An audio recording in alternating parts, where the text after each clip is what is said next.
¿Qué tal, jóvenes? Vamos a comenzar con el siguiente tema que corresponde a esta sesión. Recordemos que estamos en este apartado de los textos funcionales. La semana pasada hablábamos sobre algunos ejemplos sobre a qué texto nos referimos concretamente. Sin más rodeos, vamos con lo que nos interesa. Todo texto funcional posee características tanto externas como de manera interna. Entonces, así podemos mencionar el título de esta sesión: características, primero, externas. Voy a mencionarlas, voy a dialogarlas para que ustedes puedan de alguna otra manera comprenderlas, que realmente son muy fáciles de explicar. Comencemos con lo primero. ¿Qué característica poseen de manera externa? Número 1, la extensión. Todo texto funcional tiene que ser reducido a la cantidad de palabras, de párrafos que ustedes van a emplear, dependiendo siempre del tema con que se trate. Si yo quiero manifestar una denuncia, entonces la extensión debe de ser muy precisa, en tanto que nosotros redactemos los puntos sobresalientes, seamos muy explícitos, muy concretos, sin merodeos. Si yo lo que quiero es redactar una carta para mis papás, entonces pues la carta puede ir más o menos dependiendo de 2, 3, 4 hojas, muy diferente al primer ejemplo, que ahí sí puede ser de 4, 5, porque ya tiene algo más más con formalidad, porque podemos decir según el apartado número 5 del parágrafo tal de la Constitución. Entonces por esos elementos es como se va haciendo más grande. No sé si ustedes, por ejemplo, tengan tarjeta de crédito o de débito de algún banco, y siempre cuando les dicen hay que firmar, pues les dan muchas hojas, porque contiene todas estas cláusulas muy precisas. Entonces pues siempre los textos funcionales van a depender de su extensión, según el tema, según el motivo por el cual se esté redactando. Siguiente, también tiene que ser muy importante el formato. Esto va de la mano con la extensión, porque dependerá de la intención en cómo se presente el texto. Por ejemplo, difiere dependiendo del propósito con que se elaboren, ajustando las necesidades de comunicación. Puede ser escrita en prosa, o sea, no en verso, sino en prosa, con una simple exposición de datos ordenados, sistemáticos y fácilmente detectables. Las partes que lo integran, muy importante, es el lugar, fecha, el asunto, el destinatario, el número, márgenes, las abreviaturas, las siglas. Con todo esto nos referimos al formato. Ya llevamos 2. El siguiente, otra característica externa, tiene elementos gráficos adicionales. En este caso pueden ser figuras geométricas, alguna gráfica de comparación, algún cuadro comparativo, pueden ser líneas, llaves, palabras de clave que van sobresaliendo, o incluso también algunos dibujos, siempre dependiendo de qué motivo sea el texto.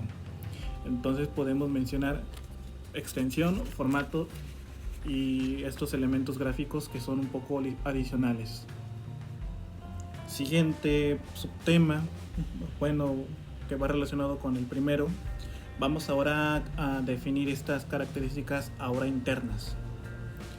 Primero, el lenguaje.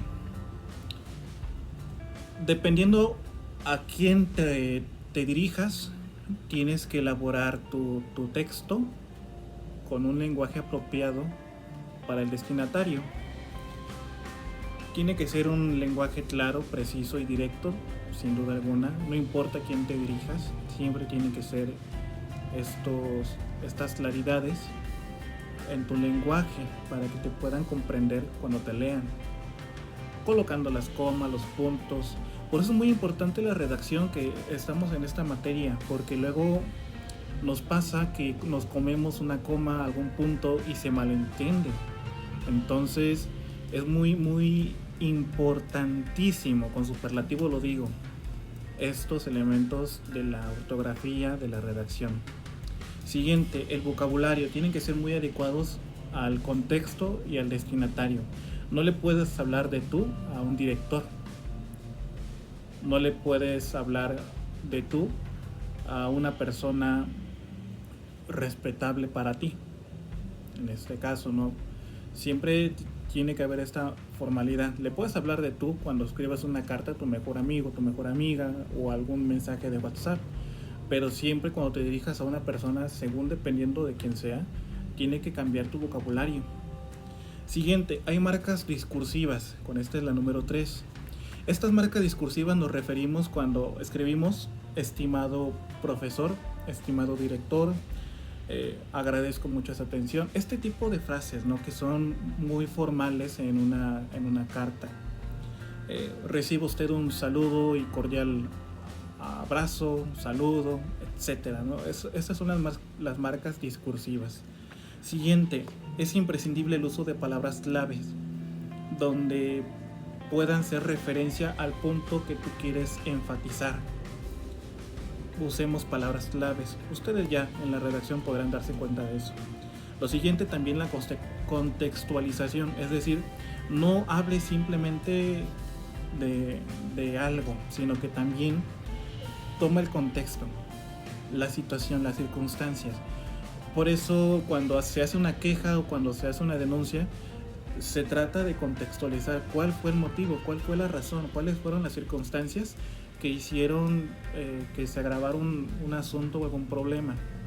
Siempre hay que enfatizarlo. Y también, pues, sin duda, que en estas características internas siempre presentes una información necesaria. No información vaga, sino realmente que sea la idónea, la adecuada. Y bueno, estas son las características tanto externas como internas. Ahora lo importante que quiero mencionar, con esto vamos a cerrar, es sobre las propiedades del texto funcional, que ustedes ya deberían de conocer en el semestre anterior. Son 3 puntos. Número 1, la adecuación. Con la adecuación nos referimos al contexto.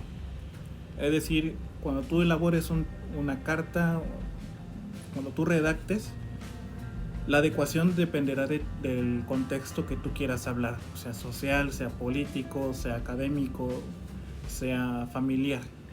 A eso nos referimos con la adecuación. Número 2, que haya cohesión. Por ejemplo, nos pasa que cuando queremos hablar con la mejor amiga, con el mejor amigo, con el novio, con la novia, y le llamamos, ¿no? Oye, te quiero preguntar algo. O sea, vas con una intención, pero sucede que en la plática ya hablas de todo. Ya hablas de cómo te fue la semana, ya hablas de algún problema o hablas de algo que te gustó. Entonces, este es un ejemplo muy vago, pero en la redacción tiene que haber cohesión y que no te pase como ocurre en una llamada, de que vas divagando, sino que en tu escrito tú tengas siempre un punto en el cual no cambies. Quiero hablar del punto A, entonces en el texto tengo que hablar solamente de la letra A. No puedo hablar de la letra Z, no puedo hablar de la letra Y, sino que tiene que haber esa cohesión. Y por último, la coherencia. Es decir, esto ya depende de la continuidad lógica que hay en la redacción de un escritor.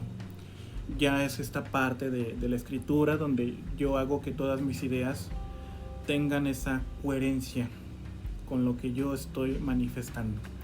Entonces, estos son los puntos que quería tratar con ustedes en esta sesión, que ustedes ya han de conocer, y que esto es un repaso y también un agregado más a todo esto. Es así como se va trabajando esta materia, según el esquema que se nos ha presentado por las partes de la escuela. Entonces, pues jóvenes, sería todo. Yo espero alguna duda, algún comentario. Por favor, esfuércense mucho, por favor.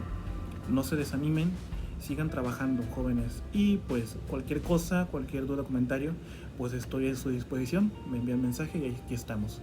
Les invito a que puedan seguir suscribiéndose a este canal de YouTube para que puedan estar al pendiente de estos videos, y si les genera alguna confusión, puedan verlos, puedan también ver los videos antiguos para que puedan tener esa hilación. Sin más por el momento, muchas gracias y que tengan un buen día.